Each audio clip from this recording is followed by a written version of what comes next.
내일 아침에 당신 계좌가 흔들릴 수도 있습니다. 이유는 단 하나입니다.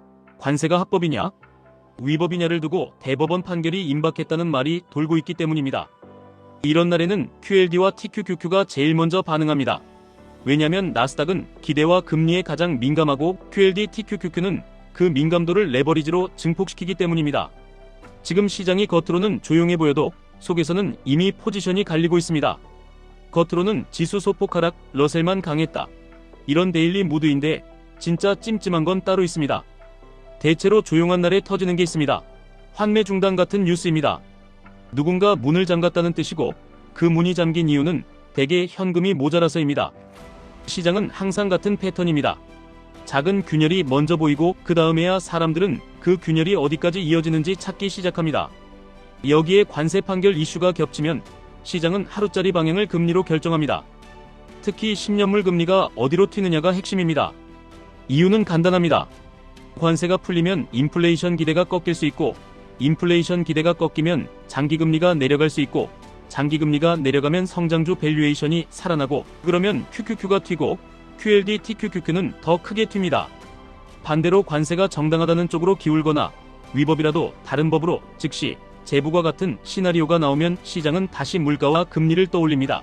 그때 QLD, TQQQ는 위로도 아래로도 아주 과격해집니다. 월가가 나누는 시나리오가 대략 4갈래입니다.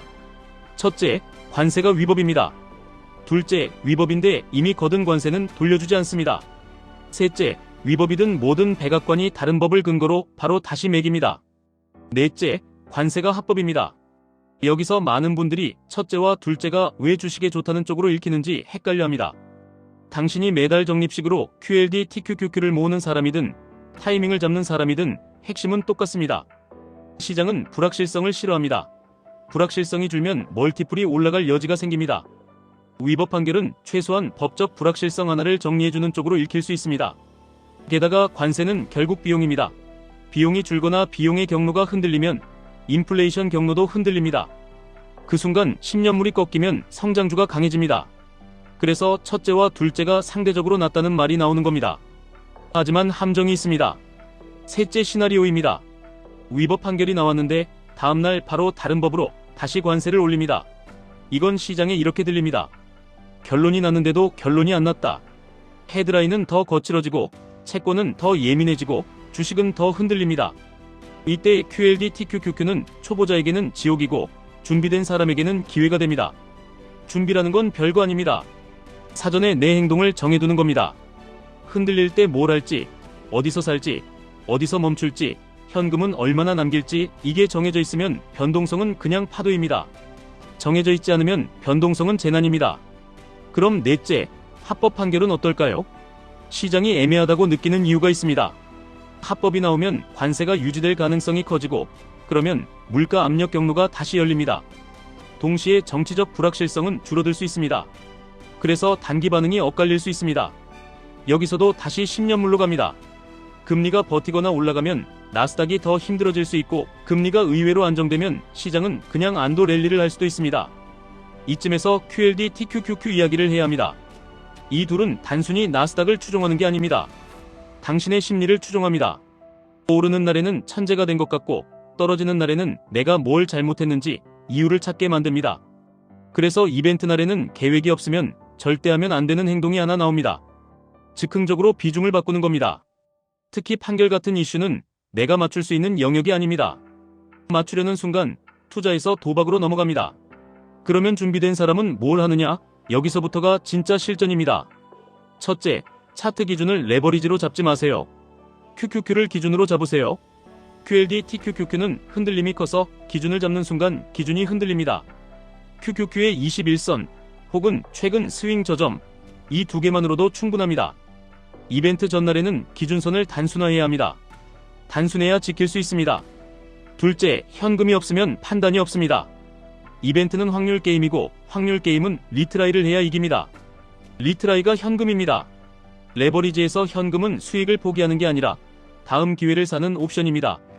오늘 한 번에 결판 내려고 하면 시장이 당신을 결판냅니다. 셋째, 진입은 한 번에 하지 말고 층을 만드세요. 예를 들어 QQQ가 21선 위에서 강하게 버티면 그건 시장이 판결 리스크를 흡수하고 있다는 뜻일 수 있습니다. 그때는 QLD TQQQ를 소량만 먼저 두고 판결 이후 방향이 확인되면 나머지를 붙이는 방식이 좋습니다. 반대로 QQQ가 21선 아래로 내려가고 장기금리가 튀고 달러가 강해지고 이런 조합이 나오면 레버리지는 급락이 나올 수 있습니다. 그때는 오히려 처음부터 크게 들어가면 안 됩니다. 첫 매수는 작게, 추가 매수는 더 아래, 그리고 최악의 경우를 가정한 현금은 꼭 남겨야 합니다. 넷째, 이 네 가지 시나리오별로 당신의 행동을 미리 써두세요. 위법 판결이 나와서 금리가 내려가고 나스닥이 갭상승한다. 이때는 뭘 조심해야 하냐면 추격 매수입니다. QLD TQQQ는 갭상승이 나오면 그날은 기분이 너무 좋아집니다. 그래서 보통 그날 최고점에 손이 나갑니다. 그럴 때는 오히려 이렇게 해야 합니다. 내가 못 산 가격은 내 가격이 아니다. 대신 다음 눌림에서 산다. 이렇게 원칙을 세우는 겁니다. 위법인데 환급이 없다. 이건 시장이 생각보다 빨리 안도할 수 있습니다. 하지만 기업 실적에 즉시 큰 플러스가 들어오는 구조는 아닐 수 있습니다. 이때는 급등 첫날이 아니라 이틀에서 사흘 뒤 눌림이 더 예쁠 때가 많습니다. QLD TQQQ는 하루에 다 보여주지 않습니다. 며칠에 걸쳐 방향을 보여줍니다. 위법인데 재부과 이게 제일 까다롭습니다. 방향이 아니라 진짜 운동이 나오기 쉽습니다. 올라갔다가 내리고 내렸다가 올리고 이때는 예측이 아니라 규칙이 필요합니다. 예를 들어 QQQ가 하루 종가 기준으로 21선 위에 다시 올라서기 전에는 레버리지 비중을 늘리지 않는다. 혹은 변동성이 큰 날은 매수를 아예 하지 않는다. 이렇게 단순 규칙이 있으면 흔들리지 않습니다. 합법 판결, 이건 뉴스가 주는 충격보다 금리 반응이 더 중요합니다. 금리가 올라가는데 QQQ가 버틴다. 이건 생각보다 강한 시장입니다. 그때는 하락이 와도 짧을 가능성이 있습니다. 반대로 금리가 튀는데 QQQ가 바로 깨진다. 그때는 레버리지를 들고 있는 사람들부터 던집니다. 그 던짐이 끝나야 바닥이 보입니다. 자, 여기서 사람들이 제일 많이 묻는 말이 나옵니다. 그러면 지금 QLD TQQQ를 팔아야 합니까? 답은 질문이 틀렸습니다. 팔지 말지가 아니라 내가 어떤 상황에서 무엇을 할지 정해져 있습니까? 이게 질문입니다. 이벤트를 앞두고 덜덜 떨린다. 그건 종목이 문제가 아니라 비중이 문제입니다. 비중이 과하면 정보가 아니라 공포가 결정을 합니다. 또 이런 질문도 나옵니다. 판결이 나오면 바로 사면 됩니까? 그때는 이미 늦었을 수도 있고 아직 빠를 수도 있습니다. 그래서 준비가 필요합니다. 판결은 트리거일 뿐이고 시장은 트리거 이후에 금리와 달러와 기업 가이던스로 방향을 확인합니다. 당신은 확인되는 쪽으로 붙어도 늦지 않습니다. 레버리지의 장점이 뭡니까? 추세만 잡아도 수익이 크게 납니다. 굳이 첫 초를 맞출 필요가 없습니다. 그리고 제일 위험한 질문이 있습니다. 이번에 맞추면 한 방에 벌 수 있죠. 이 질문이 계절을 부숩니다. QLD TQQQ는 한 방을 주기도 하지만 그 한 방은 보통 반대 방향으로 먼저 옵니다. 그래서 한 방을 꿈꾸는 사람은 반대 방향 한 방에 무너집니다.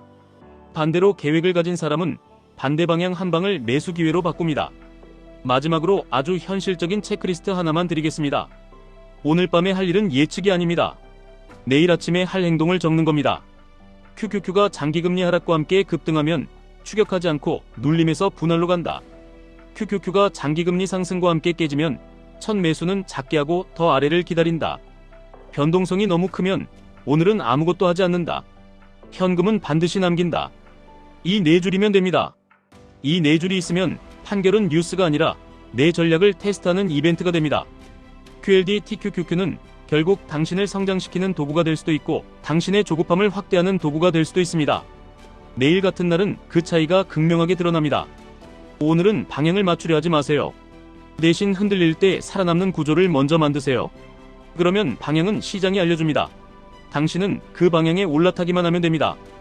지금까지 1분 투자 하이젠버그였습니다.